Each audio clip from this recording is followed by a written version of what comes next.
So mag-unboxing tayo guys. Meron akong nabiling parcel, power bank. So titingnan natin kung anong klaseng power bank ito.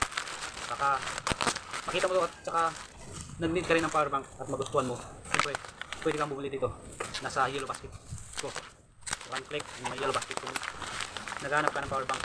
Saka baka magustuhan mo ang ganitong power bank. Yan, kasi ito talaga. So fast charging guys.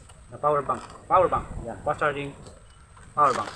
Tingnan natin yung kanyang sura at saka yung mga pre-packaging na meron. So yan power bank at saka merong single USB. So color black yung power bank na in-order ko guys. Red sana yun kaso sold out na yung red kaya black na lang. So ito yung black na power bank. Fast charger to. So tested na rin sa mga feedbacks na nasin. Yung Yellow Basket, tingnan mo lang yung mga feedbacks. Napaka-effective ng kanilang power bank natin guys na ginagamit natin ngayon. Yan. Simoco yan na battery. Tsaka tinurd ko sa power bank. Magpipitong oras na guys. Ganyan pa lang ang niya, nakuha sa percentage niya. So legit, maganda. Dahil itong Simoco 6,800 mato.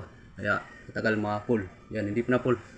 Mag-6 na oras na ako nagcha-charge. So legit guys. At saka napakaganda. So kung gusto mo nito, just click in your basket at makita mo kung ano mga feedbacks nito sa power bank na to. So, thank you so much for watching guys. Keep safe. See you in my next video. God bless you. Babu.